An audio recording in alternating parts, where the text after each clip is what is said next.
They called him a shadow kid, a barefoot wanderer who slipped through Charleston summers as quietly as the tide. No one expected anything from him. No one even knew his name. But on a school field trip that turned into chaos, one boy noticed what every adult missed. Danger. It's his courage. Collapsing! Get back! When a burning carousel trapped a Navy SEAL's little girl, that small, underfed child ran into the fire while grown men froze. He carried her out, but the flames took his vision in return. By dawn, word of his bravery reached men who understood loyalty better than most. Veterans, bikers, neighbors, people who believed family is chosen, not assigned. We And got what him. happened next would Are you reshape two the okay? summer for everyone who Talk to witnessed me. it. Before we continue, medic over here share this now. story with someone who still believes in quiet heroes. Tell us where you are watching from in the comments. And don't forget to subscribe for more uplifting stories of courage and humanity. A summer that offered no warning. The summer heat pressed low over Charleston, turning Riverside Park into a bright bowl of warm air and drifting sunlight. Lily Foster, an 8-year-old girl with cinnamon brown hair pulled into a loose ponytail, sat on the old circular swing. Her skin was pale with a dusting of freckles across her nose, the kind that made her smile seem even brighter. She was small for her age, but confident in the way children are when they feel safe. Each gentle sway of the swing released a soft metal hush, the kind that threaded itself into long summer days. Her father, Ethan Brooks, watched from several steps away.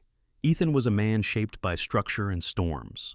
Tall, broad-shouldered, with the rugged look of someone who had spent years facing down danger, he carried himself with a steadiness most people couldn't name, but instinctively trusted. His hair, once dark brown, now showed faint streaks of gray at the temples. His jaw was strong, angular, and clean-shaven except for a trace of stubble that made him appear constantly alert. His left leg held a faint stiffness, the lingering result of a blast injury during his Navy SEAL years. The damage never fully healed, but he walked without complaint. It had become part of him, like the memories he rarely spoke of, the men he'd carried, the moments he wished he could forget, and the unshakable instinct to protect anyone who couldn't fight for themselves. Beside him stood Rex, his service dog. A 5-year-old German shepherd with a sleek black and tan coat, Rex was all disciplined strength and quiet intelligence. His amber eyes scanned the park with a soldier's caution, ears flicking toward each distant sound. His harness read, "Service dog, do not pet," but children sometimes drifted close anyway, drawn to his calm authority. Rex tolerated curiosity, but his focus never wavered from Ethan and Lily. Under the stretch of a live oak tree, half in light and half in shadow, stood a boy the world rarely noticed. Aiden Cole. He was small for 11, slight to the point of fragility, with sharp elbows and thin wrists visible beneath a faded t-shirt 2 sizes too big. His dark hair fell messily across his forehead, and his shoes were worn nearly flat at the soles. His skin carried the dusty look of a child who slept wherever he could, not in beds, but on benches, behind dumpsters, or beneath bridges. People often assumed he was simply roaming. They never asked where he went at night. Aiden watched Lily play with a quiet gentleness. Not longing, exactly. Something softer. He was used to standing apart, drifting like a shadow across the edges of other people's joy. He knew how not to be noticed. He knew how to look satisfied even when hunger tugged at his stomach like a small, insistent hand. But today, for some reason he didn't understand, he lingered longer than usual. He liked the way Lily laughed, light, unguarded, and he liked the way her father stayed. Nearby, not hovering, but present. It told Aiden something about the girl's world, that it was safe in ways he had stopped imagining for himself. Rex noticed the boy first. His ears lifted, his body angled. A soft, low growl rumbled at the base of his chest. Not threat, but alertness. Ethan followed the dog's gaze and spotted the thin boy beneath the tree. Ethan's instinct stirred, but his worry wasn't suspicion. It was recognition. He knew the look of a child trying to make himself small. Before he could approach, a sharp metallic pop cracked the air. It came from beneath the circular swing. Aiden's head snapped up. Lily paused mid-sway. Rex's body went rigid. A strange brightness flashed at the base of the metal frame, as if sunlight had bent too sharply. Then, without warning, flames burst upward, a sudden tongue of fire licking around the support bar and erupting into a wild flare of orange. The world jolted. Lily screamed, the sound thin and terrified. Instinctively, she reached for the safety strap, but the buckle jammed. The flames climbed faster than anyone expected, heat rippling through the air. A nearby mother, tall, tanned, blonde hair tucked into a messy bun, grabbed her toddler and staggered back, eyes wide with fear. A retired man sitting on a bench, slight build, white hair, wearing a fishing cap, rose unsteadily to his feet, unsure whether to run or shout for help. The park scattered in a burst of panic. Ethan lunged forward, but pain shot through his injured leg, not enough to stop him, but enough to slow his first stride. Rex barked sharply, circling toward Lily, but halted by the rising wall of fire. For a moment, Aiden froze. All his life he had learned to move quietly, to slip away when trouble came. Trouble meant attention. Attention meant danger. But Lily's scream cracked something open inside him, something he didn't know he still had. He didn't think. He ran. Small feet smacking against the hot ground, arms pumping, breath sharp as broken glass. He sprinted toward the fire while everyone else stumbled back. Ethan shouted, "Kid, stop!" But his voice never reached Aiden. The heat struck Aiden first, searing his cheeks. Smoke stung his eyes, but Lily's sobbing pulled him forward, pulled him straight into the churning orange light. He pushed his thin arm toward the tangled safety strap. The buckle refused to move. Aiden tugged harder, jaw tightening, brows drawn together in fierce determination. His lungs burned, his vision blurred, but he didn't stop. Not when he felt the strap scorch his fingertips. Not when the fire snapped louder behind him. Not when fear clawed at his spine. He had never saved anything in his life, but he would save her. He had to. The metal finally shifted beneath his grip. Whether it was loosening or melting, Aiden couldn't tell. He only knew he had one more chance before the flames closed in. And whether he and Lily survived, the next few seconds would change both their lives forever. The moment that split a life in two, the world throbbed with heat as Aiden stumbled clear of the flames. Lily shielded beneath his thin arm. The grass met them hard. A small explosion cracked behind them, sending a pulse of scorching air across his back.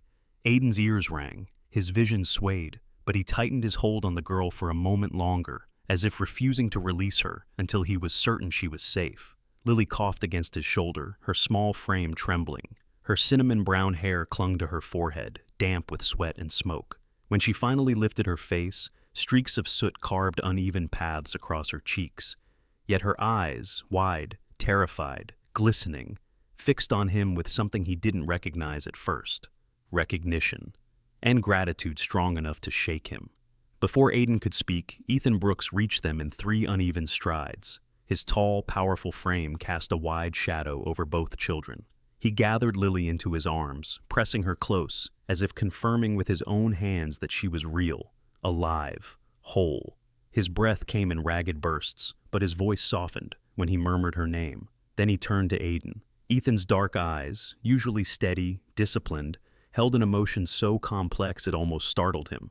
Gratitude, anger at what might have happened, and something deeper, something he had buried since combat days.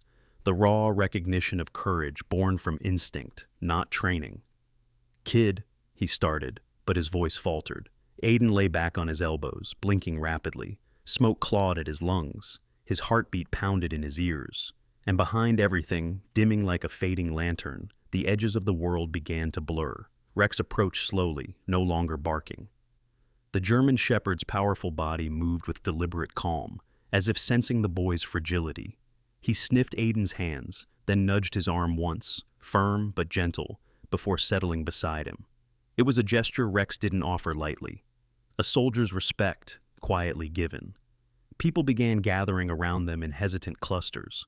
A woman in her 30s, slender, curly red hair pulled into a loose knot, freckles bright against pale skin, stepped forward with her teenage son. She was a school counselor named Marilyn Carter, known in the neighborhood for her gentle voice and ability to soothe frightened children. She knelt beside Aiden, her green eyes wide with concern. "Sweetheart, can you hear me?" she asked. Aiden nodded, though the movement was slow. His throat felt raw, his palms burned, but it was his eyes that frightened him. The sunlight dimmed strangely, thinning at the edges. He blinked again, trying to chase the blur, but the world only smeared further. "It's dark," he whispered. Marilyn drew in a breath, understanding more than he managed to say. Ethan lowered to one knee beside him, his injured leg bending with visible effort. He had seen this kind of look before, in dust-filled alleys overseas, in the aftermath of explosions. Smoke damage, heat damage, eyes fighting to stay open against something stronger than willpower. "Stay with me, son," Ethan urged, his voice steadier now. "Help is coming." A siren wailed in the distance, growing closer. Lily reached toward Aiden from the safety of her father's arms. Her fingers trembled, her voice cracked. "You saved me." Simple words, but they landed with the weight of everything Aiden had never been told in his life. He managed a faint smile, the kind that flickered like a dying ember. The paramedics arrived next, led by Tom Alvarez, a sturdy man in his late 40s with a square jaw, trimmed salt and pepper beard, and the weary kindness of someone who had spent half his life calming panicked strangers. His partner, Dana Wells, a petite blonde woman with sharp eyes and suntanned skin, followed closely behind. She radiated competence, the type who rarely hesitated and never raised her voice. Tom crouched beside Aiden, his brows tightening. Burns on the hands, possible smoke inhalation, eyes. He paused, leaning closer. "Kid, can you track my finger?" Aiden tried. His gaze wobbled, colors bled into each other, shapes softened, as if dissolving at the edges. I can't see right," he said, each word weaker than the last. Dana placed a gentle hand on his shoulder. "You're safe now. Let us help you." Safe. The word felt strange, as if it weren't meant for him, but Lily nodded fiercely, as if promising to lend him her belief until he found his own. The paramedics lifted Aiden onto a stretcher, his head lolled to one side, breath shallow. The sky above him blurred into a smeared watercolor of blue and white. He blinked hard, but the darkness kept creeping, soft and persistent. Ethan stood, holding Lily close, watching the boy with growing unease. It wasn't just the physical injuries. It was the way Aiden drifted into stillness, his expression slackening, as if slipping away from the world he had thrown himself into to save a stranger. For Ethan Brooks, who had lived through battles that carved scars into his leg and memory alike, the sensation rising in his chest was unmistakable. Fear, not for his daughter, she was safe now, but for the boy who had saved her. Rex whined softly, ears angled forward, eyes following the stretcher as it was carried toward the waiting ambulance. Aiden blinked one last time as the sunlight dimmed into a dull haze. The last thing he saw clearly was Lily's small face, streaked with soot and shining with tears. Then the world dissolved into shadows. The soldier and the silence of a homeless child night settled over Charleston Memorial Hospital in a muted hush, the kind that softened even the sound of footsteps along the polished corridors. Fluorescent lights glowed dimly above, their pale reflections trembling across the floors as if the building itself felt the weight of what had happened that day. Aiden lay motionless beneath thin hospital blankets, his breathing shallow, his eyelids heavy with exhaustion and pain. The boy's scrawny frame looked even smaller under the sterile lights.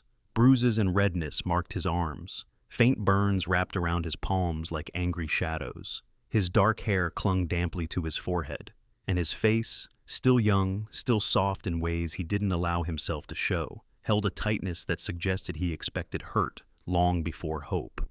Ethan Brooks stood beside the bed, shoulders squared, jaw tightened, posture still bearing the imprint of military discipline. Yet, beneath all that structure was something ragged. His eyes, the same eyes that had once stared through desert storms and battlefield smoke, now fixed on the unconscious child with a depth of feeling he hadn't anticipated and didn't quite understand. War had carved him into someone who expected loss, someone who prepared for it, someone who endured it silently. But this boy, had cracked something open in him he could not push back into place. Lily sat curled in a plastic chair, holding Rex with both arms. She pressed her cheek against the German Shepherd's thick fur. The dog, 5 years old and trained to respond to danger without hesitation, now held still as a statue. Rex rested his head across her lap, his amber eyes watching Aiden with solemn alertness. It was not curiosity, it was recognition. Dogs like him felt the unspoken truths in a room, the quiet tremors in human hearts. A soft knock disrupted the stillness. The door creaked open, revealing Dr. Samuel Pierce, the attending physician. He was a man in his early 50s, medium height, with thinning sandy brown hair and a weathered face that spoke of decades spent delivering news both hopeful and devastating. His rectangular glasses perched low on his nose, giving him a thoughtful, almost gentle expression. Though his movements were efficient, there was a tired patience in his posture, the kind usually found in people who had spent their lives tending wounds they couldn't always mend. He stepped inside, closing the door softly behind him. "Mr. Brooks," he said, voice steady but subdued, "I've reviewed the scans." Ethan straightened in as if preparing for a briefing. Old habits never died. Dr. Pierce glanced toward Lily and softened his tone even further. "Your daughter is going to be all right. Her lungs are clear. Just some smoke irritation." Relief flickered across Ethan's features, brief but real, but then the doctor's gaze shifted toward Aiden. "And the boy?" Ethan asked before the doctor could continue. "Tell me what he needs." Silence pooled for a moment. Dr. Pierce moved closer to the bed, studying the child who lay so still. "His hands will heal. His breathing should stabilize by morning." He paused, adjusting his glasses as if bracing himself. But his eyes suffered significant damage. Heat exposure, smoke, possibly a burst of pressure from the secondary ignition. "We'll need a specialist to determine how much of his vision he can recover." Lily's breath caught. Rex gave a low whine, head lifting slightly. Ethan's jaw flexed. "Specialist? Fine. Bring them." The doctor hesitated. "There is another matter," Dr. Pierce said quietly. "We tried contacting next of kin. No one responded. No guardians, no relatives, no address on record. Social services found no match with any missing child report." Lily lifted her head, eyes wide and glistening. Ethan felt a slow heaviness settle in his chest. Dr. Pierce sighed. "As of now, we can't locate anyone connected to him." Aiden, the boy who had run into fire without hesitation, had no one running toward him now. Rex sensed the shift instantly. The dog rose, padded to Aiden's bedside, and placed his head gently across the child's wrist. His ears lowered, his breathing steadied, as if offering his own heartbeat as reassurance. Ethan watched the gesture, something tightening in him like a knot pulled taut. For a moment, he was back in a desert night, crouched beside a fallen teammate, listening to the kind of silence that swallows words whole. He remembered promising himself he would never again let someone slip away without a fight. His voice, when it came, was low but resolute. "Thank you, doctor. I'll handle whatever comes next." Dr. Pierce studied him, really studied him, for the first time. He saw not just a father shielding his daughter, but a soldier shifting into a posture of responsibility. The doctor nodded slowly. "I'll continue monitoring him. We'll know more by morning." When he left, the room fell into quiet again, save for the rhythmic beeping of monitors. Lily walked to the bedside, her step small and cautious. She placed her hand over Aiden's uninjured one. Her fingers were tiny compared to his, but somehow more certain. "Dad," she whispered, eyes never leaving the boy's face. "He didn't even know me, and he still went in." Ethan swallowed hard. "I know." "He was alone," she murmured. Maybe he thought it didn't matter what happened to him." Those words struck Ethan deeper than she realized. Rex settled beside the bed, chin pressed against the metal frame, watching Ethan as if asking the question the man was already asking himself. What happens to a child who has no one, except the people he saved? Ethan took a slow breath, the decision forming not in his mind but somewhere far deeper, in a place war had scarred but never hardened completely. Some battles were chosen, some were assigned, and some simply arrived at your feet. Tonight, in a hospital room pulsing with quiet grief and fierce gratitude, Ethan Brooks understood the kind of battle he was walking into, and he knew he wouldn't walk away. The summered of courageous steps, morning light filtered through the thin hospital curtains, pale gold and feather soft, settling across the room like dust caught in a gentle breeze. The worst of the fire's heat and chaos had faded into memory, but a quieter struggle lingered now, one made of patience, healing, and steps so small they seemed invisible unless someone cared enough to witness them. Aiden Cole sat upright in his bed, thin shoulders tense each time he blinked. His dark lashes fluttered uncertainly, as if wrestling with the stubborn haze that still clouded his sight. Some moments he could make out the shape of a window, the dim outline of a chair, or the shifting movement of someone approaching. Other moments, everything dissolved again into formless shadows. It frightened him more than the fire had. Fire he understood. It was fast, loud, certain. This slow, creeping uncertainty felt like the world drifting away from him, grain by grain. But Lily Foster refused to let him face it alone. Each afternoon, the 8-year-old girl came bounding into his room, her freckled face lifted in hope, her cinnamon hair tied with a different ribbon each day. In her small hands, she always carried a coloring book, bright pages with meadows, animals, and skies. She placed it on Aiden's tray table and, with the gentle persistence only children possessed, encouraged him to describe what he could see, even if it was only colors or outlines. Today she sat cross-legged on the foot of his bed, humming softly while coloring a field of red flowers. "You don't have to see everything at once," she told him, in the confident tone of someone explaining something obvious. "Just see the parts that show up. The rest will wait for you." Aiden wanted to believe her. He tried to. In the hallway outside, Ethan Brooks discussed medical forms with a nurse. His tall frame looked out of place in the cramped space, as if he belonged to a world shaped by wider horizons. The nurse, Isabel Hart, a woman in her early 40s with light brown skin and tightly curled black hair pinned neatly atop her head, spoke with crisp efficiency. Isabel was known around Charleston Memorial for her firm kindness. She moved with the confidence of someone who had spent years steadying the storms of other people's crises. Today, she handed Ethan a clipboard, explaining the paperwork related to Aiden's follow-up evaluations. Ethan listened carefully, his jaw set with the focus of a man accustomed to absorbing instructions in high-pressure situations. He wore his exhaustion plainly, but beneath it lived something fiercer: commitment. Every new test, consult, or treatment option became another mission to complete. When he returned to the room, he paused in the doorway, watching the two children. Lily was holding a crayon close to Aiden's hand, helping him trace the soft curve of a sunflower petal. Aiden leaned forward slightly, straining to see, wanting to see. Ethan felt a tug inside him, something protective, something warm, something he hadn't felt since before deployment, a feeling he worried he had lost. Rex patted at Ethan's side, the German shepherd's steady gait softened by the polished floor. Even at rest, Rex looked ready, muscles firm beneath his black and tan coat, ears alert, golden eyes tracking every movement in the room. But he behaved differently around Aiden. Gone was the rigid professionalism of a service dog on duty. Instead, Rex shifted closer to the bed, lowering his head near the boy's knee with quiet devotion. Aiden noticed the movement. "Hey, Rex," he whispered, reaching out hesitantly. The dog pressed his muzzle into Aiden's palm, warm and solid, grounding. It was one of the few moments Aiden felt entirely safe. Days passed like that. One careful test, one tiny improvement, one moment of fear replaced by 2 moments of courage. Ethan took Aiden to each specialist appointment himself.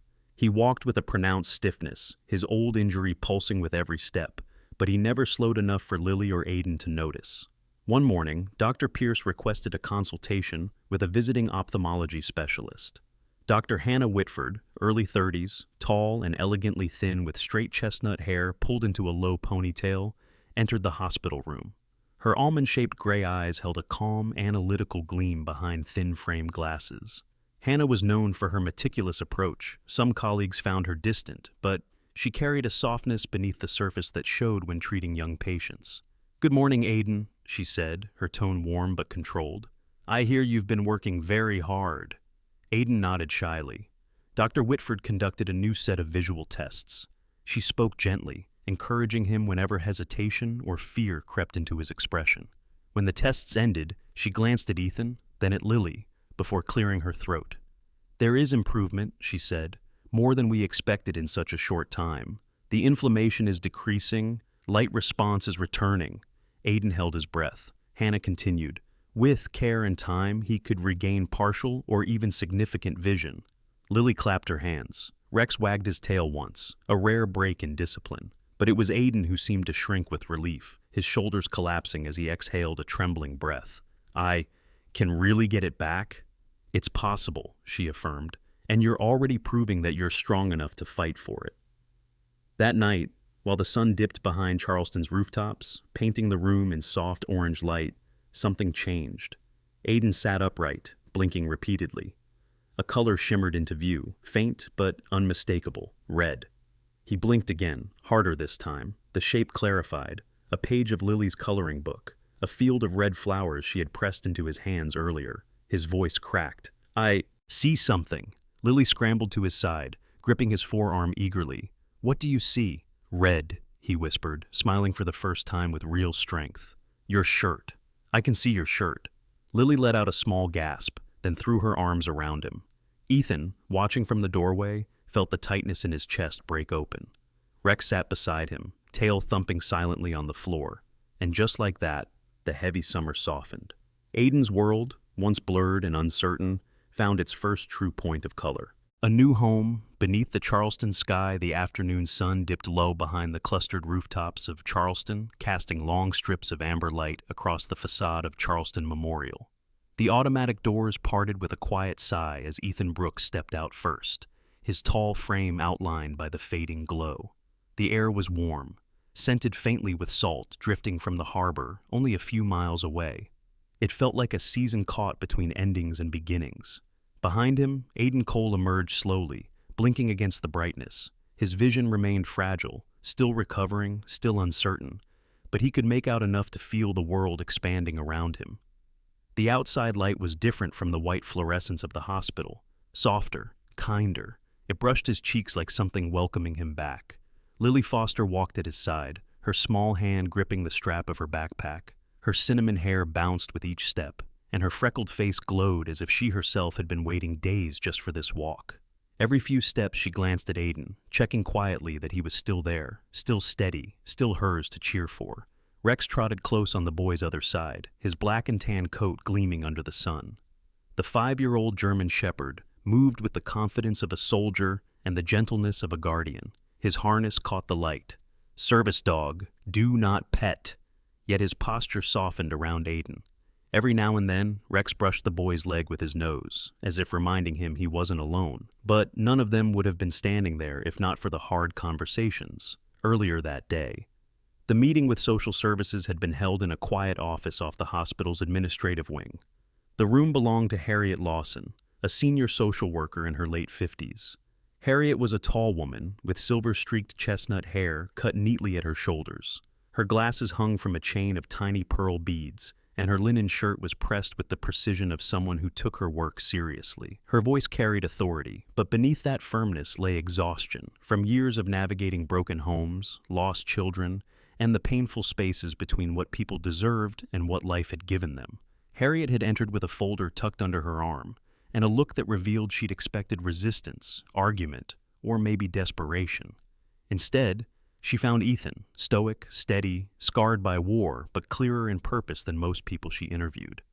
"You understand," Harriet began, her tone measured, "that foster guardianship requires background checks, home evaluations, and references. It is not quick, nor simple." Ethan met her gaze without wavering. His eyes were dark, focused, their intensity softened only by the memory of Aiden stepping into the fire. His voice carried no anger, just truth. "The boy saved my daughter's life," he said, "and he did it without hesitation. He has no one else. I won't walk away." Harriet studied him for a long moment. It wasn't his height or the rugged angles of his face that convinced her. It was the steadiness of a man who had seen loss, lived through it, and had chosen compassion instead of retreat. She had learned over decades to recognize sincerity, the real kind, the rare kind. She nodded once. "Then we begin." The interviews were extensive. Harriet spoke with Lily, who perched on a chair too tall for her feet to reach the floor, answering each question with the earnest seriousness of a child determined to protect someone she cared about. She spoke with Ethan about his service, his injury, his home, his job, his parenting. She asked about Rex, too, and watched the dog respond instantly to quiet hand signals. Hours passed. Then she closed the final page of her forms, set her pen down, and said with gentle finality, "You are approved for temporary guardianship, effective today." That was when Lily burst into relieved tears. Rex barked once, soft and bright, and Ethan exhaled for the first time in what felt like days. Now, standing outside the hospital, all of that weight seemed to lift.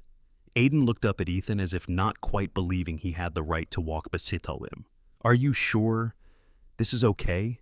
His voice wavered like something trying to hold steady against the wind. Ethan crouched down so their eyes met as equally as possible. He rested a hand lightly on Aiden's shoulder, gentle, careful not to startle him. "Son," he said, quietly but firmly, "you're coming home with us."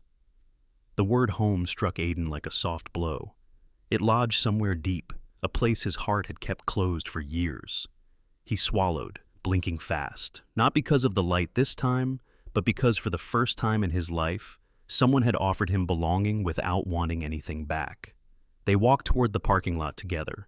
Aiden moved slowly, uncertainly, but Lily matched her steps to his, talking about how she would show him her favorite books, how Rex had a special blanket, how the backyard had a big oak tree perfect for sitting under. Her excitement tumbled out like marbles spilling across the floor, bright and unstoppable. Ethan opened the truck door. Rex jumped up first, settling neatly in the back seat. Lily climbed in beside him. Aiden hesitated, not out of fear, out of awe. He slid carefully into the seat, resting his hands on the worn fabric, letting the moment settle inside him. For the first time he could remember, he was not stepping into another night alone. He was stepping toward a future, uncertain, unfamiliar, but his. Ethan closed the door gently. As the truck pulled away from the hospital, Aiden looked out at the Charleston sky. It stretched above him in wide strokes of blue and gold, open and warm, carrying the scent of ocean breeze and the promise of something new. He didn't know what waited ahead, but he knew one thing with absolute clarity: he was no longer alone. Sometimes miracles do not arrive as flashes of light or voices from the clouds. Sometimes they come as a small boy who refuses to run away from fire. Sometimes they come as a father who opens his door wider than his fear. Sometimes they come as a dog who senses the quiet wounds we hide. And sometimes they come as the gentle reminder that God still works through ordinary hands, ordinary hearts, and ordinary days. Maybe you have seen a moment like that in your own life, a time when hope showed up quietly, humbly, almost shy, just when you thought the world had nothing good left to give. Stories like Aiden's whisper to us that we are never as alone as we fear, and never as forgotten as we sometimes feel. If this story touched you, share it with someone who could use a little light today. Leave a comment telling us where you're watching from, and subscribe so you never miss another reminder that goodness still walks among us. May God watch over you, guide your steps, soften your burdens, and place a small miracle in your path when you need it most. God bless you and everyone you love.